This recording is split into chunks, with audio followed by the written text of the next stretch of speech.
Good morning, good afternoon, good evening, whatever the case may be. We are back better than ever. And I'm going to tell you something about my life. It is closer to fine because we continue our exploration of calculus. Now, we just had one example to do, and I think this is going to go pretty quick. Recall that if the second derivative is negative, then we have a portion of the graph that is concave down. And if it is positive, we have a portion of the graph that is concave up. So just a little reminder there. So let us find the derivative and find the critical points. So f prime of x would be equal to 4x cubed minus 12x squared. Okay. And I'm going to quickly, we would find the critical points as usual for the first derivative. And so that would be 4x cubed minus 12x squared is equal to 0. And just to save time, I'm going to tell you that for the first derivative, the critical points occur at 0 and at 3. So this is a minus, and this is a minus, and this is a plus. So this is the first derivative, f prime here. I'm going to put a little thing here. So the graph is decreasing from negative infinity to 0, and then again from 0 to 3. That tells us something, yes. And then increasing from 3 to infinity. Okay, so let's make sense of that here with the second derivative. The second derivative is going to be equal to 12x squared minus 24x. Yes, did I do that okay? So let's set that one equal to 0, since we're more interested in the second derivative for this lesson. Now I'll factor out 12x, and I'm left with x minus 2 equal to 0. So I get my critical points at x equal to 0 and x equal to 2. If I do the sign diagram for the second derivative at 0 and at 2, and I'm trying to sort of make it to scale with the first derivative. So 0 and 2, and here let's do this.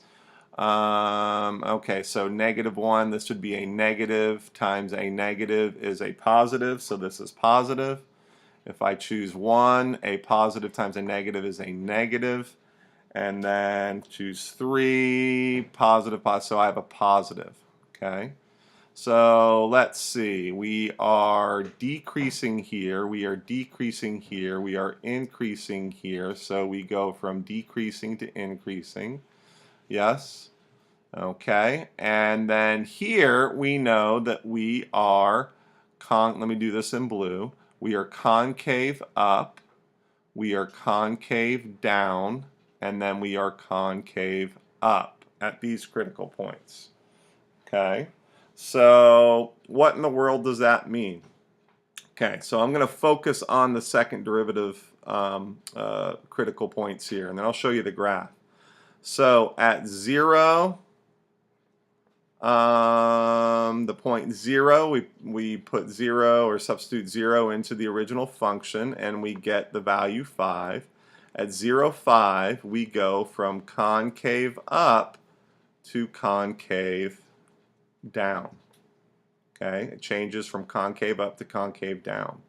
And at the point 2, and if we replace 2 in the original function, we get -11. Trust me on that one. And we go, at that point, we go from concave down to concave up. Okay, so that's what they're looking for when they say classify the points of inflection. Well, what does the graph look like? Well, I happen to have it right here. Okay, here's the original function, x to the 4th minus 4x cubed plus 5. And at 0, 5, it goes from concave up right here, concave up, the graph is opening up, to concave down.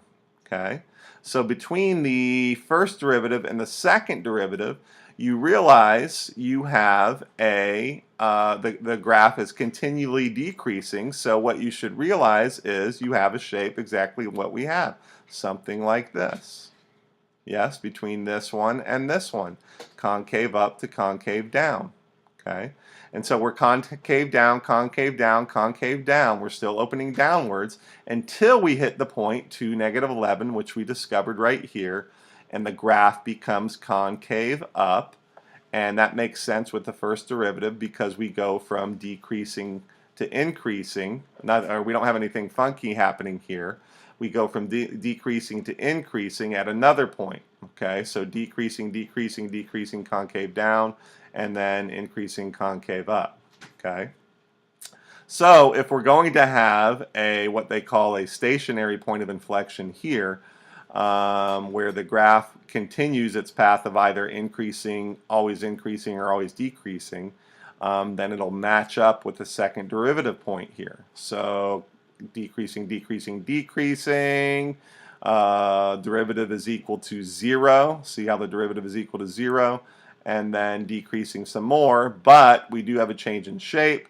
Concave up to concave down. All right, that's it. Hope you enjoyed it, and we'll see you next time.